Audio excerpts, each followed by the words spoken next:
তফসিল ঘোষণার পর এখন ভোটমুখী চট্টগ্রামের মানুষ। সবখানে চলছে ভোটের আলোচনা। সবারই প্রত্যাশা উৎসব মুখর হবে ভোট, প্রয়োগ করতে পারবেন ভোটাধিকার।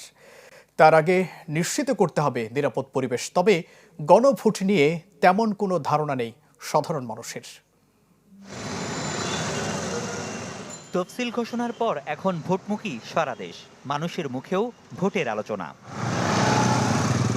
এই যেমন বন্দরনগরীর আমবাগান এলাকার রিকশা চালক দেলোয়ার হোসেন, যার দিনমান যায় দুমুঠো অন্ন সংস্থানের চিন্তায়।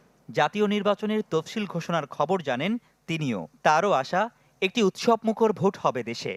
যার এই যে তফসিল কালার দিছে 12 তারিখে নির্বাচন হবে, আমরা নির্বাচন এখন শান্তি যে জানি নিরপেক্ষ থেকে আমরা নির্বাচনটা ভোটটা দিতে পারি। তো নতুন এবং ফিরে আসা গ্রাহকদের জন্য নগদে চলছে ক্যাশব্যাক সহ প্রতিদিন হাজারো উপহার জেতার সুযোগ। হবে আশা আর ফেরা, সারপ্রাইজ সেরা। তার মতো সব শ্রেণীর মানুষের চাওয়াই যেন মিলেছে এক বিন্দুতে।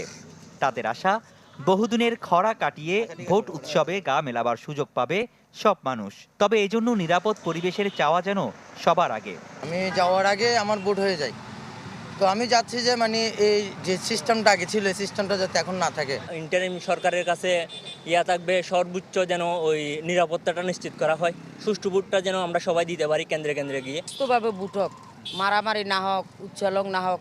কয়জনের মার বুক খালি হয়েছে, আমরা চাই যে ভালো করে ভোট হোক, আমরাও দিই ভোট। আমরা চাই সুস্থ একটা নির্বাচন হোক, সুস্থ একটা লোক আসুক, আমাদের যা ভালোটা চলতে পারে। মারামারি কাটাকাটি হয়, এই কারণে ভোট কেন্দ্রে যাই না। এখন মনে করেন সুস্থ নির্বাচন হইলে ভোট কেন্দ্রে যাইতে ভয় নেই। এবার জাতীয় নির্বাচনের সাথে একই দিনে হবে গণভোটও। বহু বছর পর এমন গণভোট যার প্রত্যক্ষ অভিজ্ঞতা নেই পুরো একটি প্রজন্মের। তাই এবারে গণভোট নিয়ে কতটা জানেন সাধারণ মানুষ? আমি গণভোট কখনো দেই নাই, এটা বিষয়ে কিভাবে দিবে না দিবে এটা বিষয়ে আমি কিছু জানি না।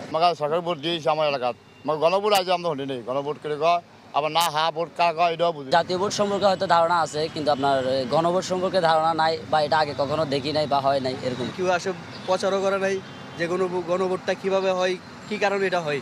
জনসাধারণ তো জানে না গণভোট কি কিভাবে দিতে হবে, কাকে দিতে হবে। তবে গণভোট সম্পর্কে প্রচারণা সহ নানা উদ্যোগ নেয়ার কথা জানায় নির্বাচন কমিশন।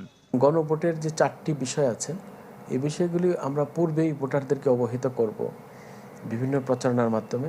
এটা আরও ব্যাপকভাবে প্রত্যেকটা ভোটারের কাছে যেন আমরা এই যে গণভোটের বিষয়গুলি আমরা তুলে ধরতে পারি, সেই ব্যবস্থা আমাদের থাকবে।